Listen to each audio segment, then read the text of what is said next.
Тоест имаме 15 предложения за президент и 17 предложения за вице-президент. Другарки и другари, чухте направените предложения от основните партийни организации. Имате думата за мнение и съображение.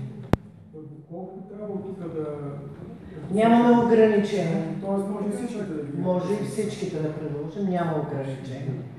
Ние не избираме никой, ние предлагаме. Пламен, имаш думата, видях, че виждаш ръка. Сега там, знаете ли правилно чух Стефан Воденичаров? Да,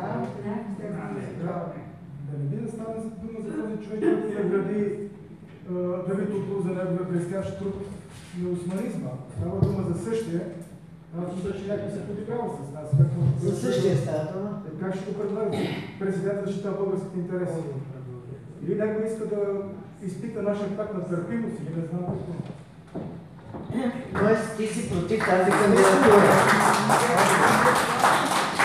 Стефан Фиков.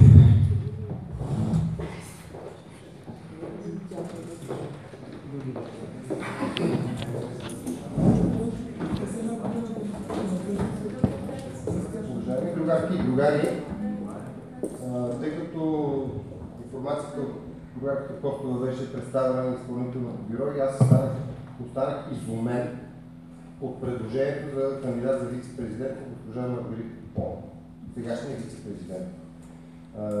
Ние сме Българската социалистическа партия. След 10 дена празнуваме 125 години основаването. И не мога да разбера наши другари, които предлагат отявен член на ГЕРБ. Значи това беше първият избор на Бойко Борисов за министър на правосъдието.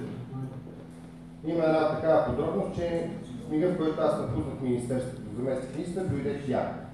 И имам поглед върху работата и какво свърши след това. Ние не трябва да си играем с чувствата и мислите. Разбирам, че се обединяваме около втория вариант, затова първо поставям на гласуване от нашата листа да отпадне академик Стефан Воденичаров. Който е съгласен, моля да гласува. Благодаря ви. Против? Няма. Въздържали се? Няма. Предложението се приема. Моля, който е съгласен от нашите кандидати да отпадне госпожа Маргарита Попова, да гласува. Против? Няма.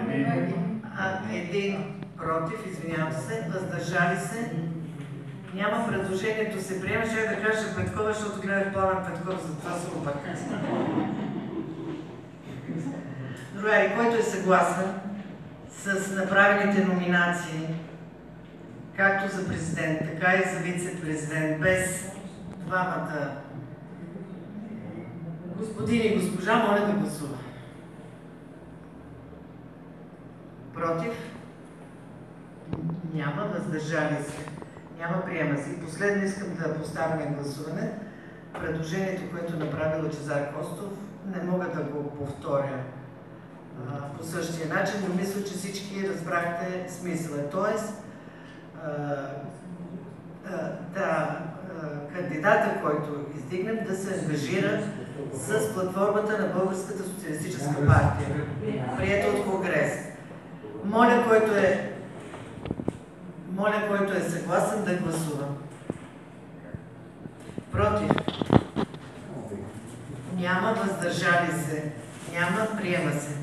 По трета точка от дневния ред давам думата на другаря Христо Проданов.